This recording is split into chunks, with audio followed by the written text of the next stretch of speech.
Apple has just released its latest set of products, including updates to the HomePod as well as AirPods. But for today, our focus is going to be on the new line of MacBook Pros.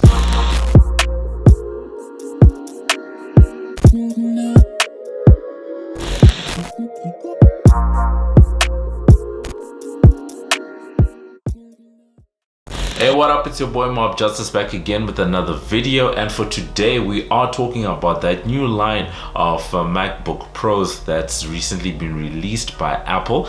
They brought out a new 14 and 16-inch device, and that's what we're going to be chatting about for today. As always, this video is brought to you by the team over at Lion Media. Head on over to check out some of the crispiest photo, video, and audio content. That's www.lionmedia.com.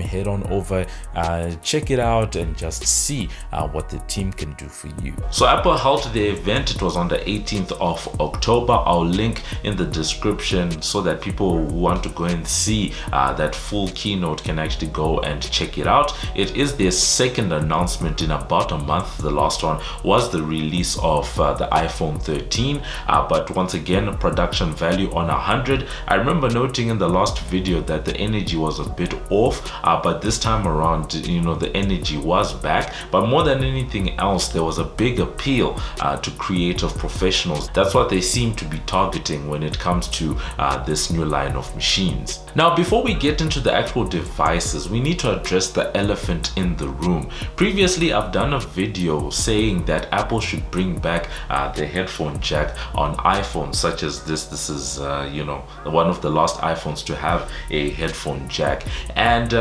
for a long time Apple has told us, oh, it was courage and all of this stuff. But with the release of the new lines of MacBook Pros, they brought back 3 ports, right? Because they brought back MagSafe, they brought back HDMI, and they brought back the SD card, which means in an Apple way, though they don't say it, they say that they're listening to advice and to consumers. They're basically admitting that they were wrong about this stuff. So for me, when I say elephant in the room, it's to say, can we address the 2 big things when it comes to ports over on Apple devices? The first one, I still say that headphone jack, bring it back, because it is still one of the most widely used ports in the world, if not the, because wired audio connections are still there all over the world. That's one. And then 2, Lightning. Other Apple products are moving to USB-C, but we see that iPhone has remained with USB-C, obviously because of licensing and the amount of money that they get over the standard. It's a hard proposal for them, but it's just saying, Apple, can we address USB-C, and can we bring back the headphone jack? Moving over to the MacBooks, Apple released 2 new devices, that is a 14-inch and a 16-inch. This is in line with where Apple has been going. They moved over from a 15-inch screen to a 16-inch screen in the last generation of the MacBook Pro, but now the 13-inch has gotten the same treatment. Similar footprint, but now moving over to a 14-inch screen. Now, right off the bat, for me, one of the big no-nos, and I say this up front, the notch on that device is ugly. It was ugly on the iPhone, and it's ugly on this MacBook Pro. One just prays that there are software features that will allow users to actually black out that bar, that menu bar at the top, just so that it's less intrusive. But from a design point of view, because they didn't add any facial recognition there, they didn't add any extra sensors, it's just a camera, and it boggles the mind why they made that notch so deep. But outside of the notch issue, the rest of the device really sounds promising and the type of thing that people had been waiting for. More than anything else, the bringing back of the ports seems to be the big news, because these new devices actually feature an improved audio setup, because they now have a digital to analog converter for high fidelity audio inside the headphone jack, so a DAC, that's what people call it, as well as Thunderbolt 4, MagSafe, the SD card slot. And then one of the most interesting things was the fact that they mentioned that people will no longer have to use an adapter. And you still have ports available to connect to high fidelity headphones and camera media, all without a single adapter.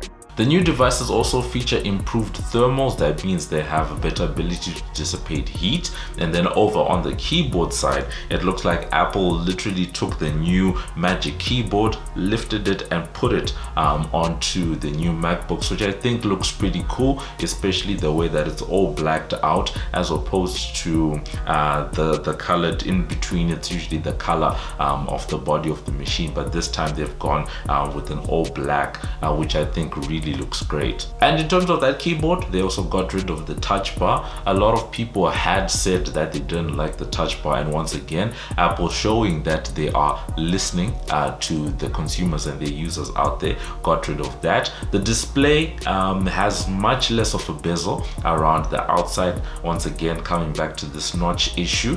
I think they could have done it a bit differently, but they do offer the 14 and 16 inch, and then they are now having a ProMotion display similar to what we've seen on the iPad Pros, as well as the new iPhones, that goes up to 120 hertz. And coming back to that notch, it's actually now housing an improved camera system. It's now a 1080p camera. We've been seeing that Apple has been improving the quality of their inbuilt cameras in laptops and on their desktop machines over the last year or two, especially with all the video conferencing that's happening at the moment. Definitely a welcome change. And then at the same time, they've improved the audio array for both the microphones and the speaker setup that they have.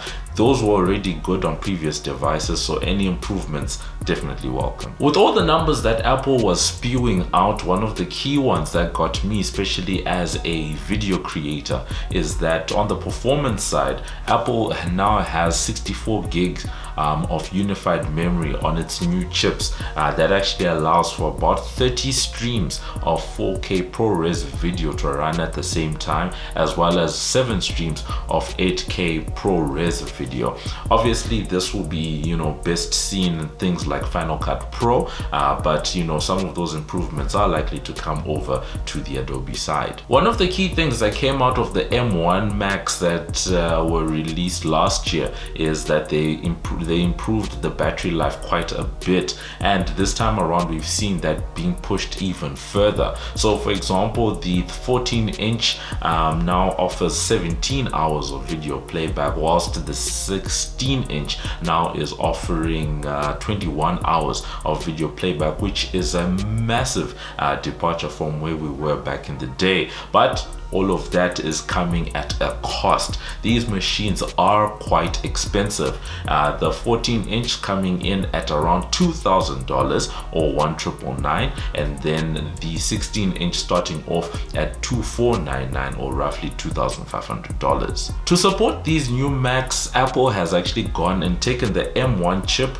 that was a big feature last year and scaled it up, releasing 2 new versions, one called the M1 Pro and one called the M1 Max, the Pro being slightly smaller than the Max. The Pro version offers a 10-core CPU, which is being said to be 70% faster than the M1, as well as a 16-core GPU, whilst the Max version has a 32-core GPU, and there were actually a lot of graphs that Apple took time to show. But one of the things I liked, because we've said it in previous videos, that Apple makes these comparisons and you don't know what they're talking about. At least this time around, they did mention what they were benchmarking these chips against. It will be good to get them in-house to see what happens, but if the M1 is anything to go by, then the M1 Max and the M1 Pro are going to be beasts. With new Macs and new chips, Apple has actually gone out and improved some of their software products, such as Logic as well as Final Cut Pro, taking advantage of these things because Apple's good at optimizing, and they've done some updates on that end. And then at the same time, they had a presentation where they were showing all the graphic ability, with people from DaVinci Resolve that came on just to show off what these Macs can do. Outside of the MacBooks, Apple also updated the HomePod, specifically the HomePod Mini, which now offers multi-room audio as well as a new set of colors and a new intercom feature. On the side of Apple Music, they released a new plan which comes in at $499, that is US dollars, which is called a voice plan, which is going to be Siri enabled. It will be an interesting one to check out to see if anyone actually decides to go for that lower plan, which means there's that plan, there's the individual plan, and also the family plan. But the product that I was most interested in that came out is the new set of AirPods, that is AirPods 3, which means that officially you've got AirPods 3, you've got AirPods Pro, and then you've got the AirPods Max. And at the same time, the old AirPods are still in the lineup, and one of the big ones is that they've changed the design so that the new AirPods look like the AirPods Pro but without the rubber tips on the end. At the same time, you've got the shorter stems. They are now sweat and water resistant. They offer 6-hour battery life as well as a wireless charging case, and then the price coming in at $179. So in conclusion, a great set of updates, from Apple in terms of the MacBooks.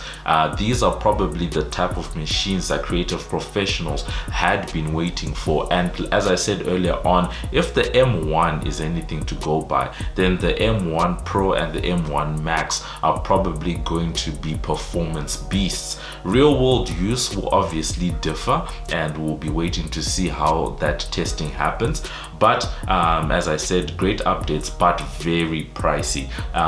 Keen to see what a maxed out version of any one of these machines will look like, because with the two you should be able to configure them roughly about the same, so that your choice comes down to what size you want as opposed to features. So that's been it. You can let us know what you think in the comments below. Are you excited by these machines? Do you have a Mac? Does this new line of MacBooks maybe entice you out of the world of Windows into the world of Mac, or at least want you to update whatever Mac you have? Do you think that the M1X with its unified structure, I mean the M1 Pro and the M1 Max, sorry, do you think their unified structure is going to beat out dedicated graphics cards? You can let us know in the comments, and we'll catch you guys in the next video. Hey, this is Baby G, and you're watching the MobbJustice channel. Follow us on Twitter, Instagram, and Facebook. Live it, love it, like it. This is the MobbJustice TV. No.